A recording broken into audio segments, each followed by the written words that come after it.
Thank you very much, Manuel. We just had a very productive meeting bringing together 49 countries around a very simple message and proposal that the world needs the Strait of Hormuz to be fully open because that's how we keep prices low for our people and avoid global economic harm. So we all agreed there was real unity in the meeting we just had. What we really want to see is a return to negotiations and a lasting agreement, including the reopening of the strait. We welcome the announcement made during our meeting, but it's essential to ensure that this is, in fact, a lasting and viable proposal. And if that's the case, it reinforces the need for the work we've been doing this afternoon, because we are very clear that the mission we're organizing is a defensive mission and that it comes after a ceasefire. So that's why we brought the international community, the RUM group, together to show how we will do our part. And there are a number of elements. First, to push diplomatically for peace based on the fundamental principle that the strait must be reopened immediately without tolls and without restrictions. And there was absolute unity on these points among all the states present today. This transcends the other differences that the countries present here may have, because the whole world needs to see a solution.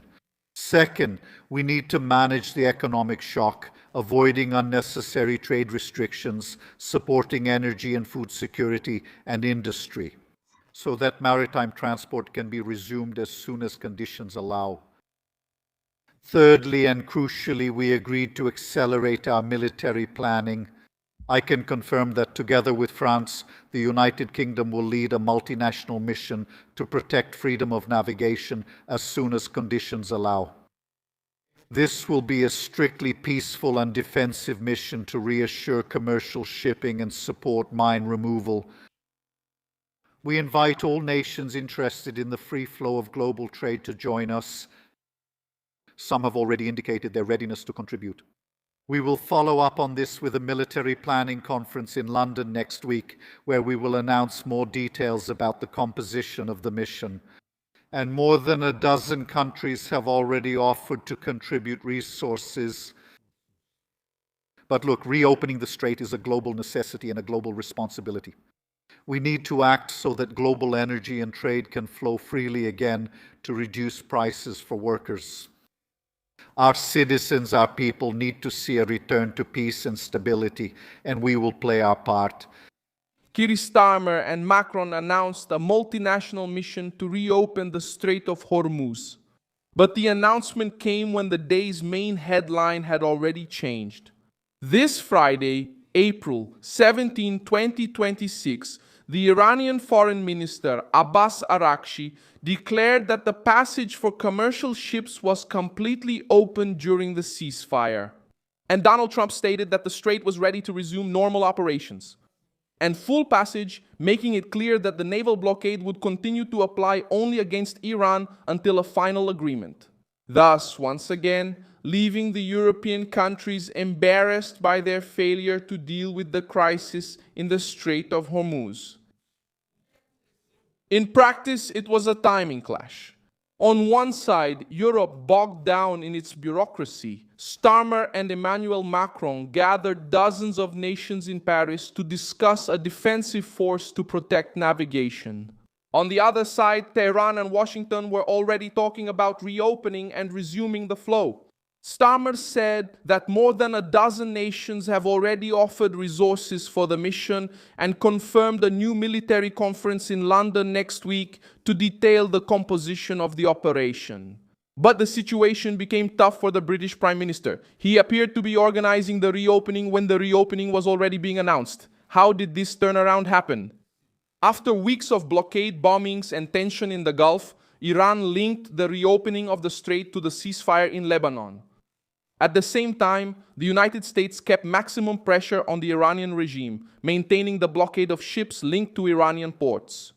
In other words, Trump accepted the return of commercial passage, but did not give up the military and economic leverage over Tehran. That's exactly it. That's what gives political strength to the American side this Friday. The strait reopens, but the pressure on Iran continues. And here comes the most sensitive point. The British announcement seemed delayed. Starmer spoke about global responsibility, planning, and a future defensive force. But the market, the trading desks, and the day's narrative responded first to Iran's move and Trump's stance. Oil fell about 13% after the Iranian statement about the reopening and Trump's remarks about continuing the blockade against Iran. In other words, the real reaction from the world came before the European plan was put into action. The damage to Europe's image has already been done. Because the question that remains is simple. If the Strait was already being declared open this Friday, why did the British Prime Minister appear selling a mission to open something that, in the speech, a mission? In the end, what we see this Friday is a harsh portrait of the struggle for prominence. Europe tried to appear as the leader of an international solution, but time was against it. While Paris was talking about meetings, assets, and a defensive plan for next week, Tehran was announcing the opening of trade. And Trump insisted that Hormuz was open for business, while maintaining the pressure on Iran. The United Kingdom may even play a role in long-term security. But in terms of today's political impact, the image was clear. Starmer and Macron appeared trying to pose as leaders, and in reality were completely humiliated by their insignificance in geopolitics. Meanwhile, Trump reaped the immediate effect of maximum pressure against the Iranian regime and is already seeing Iran on its knees, opening Hormuz and giving in to the requests from the United States.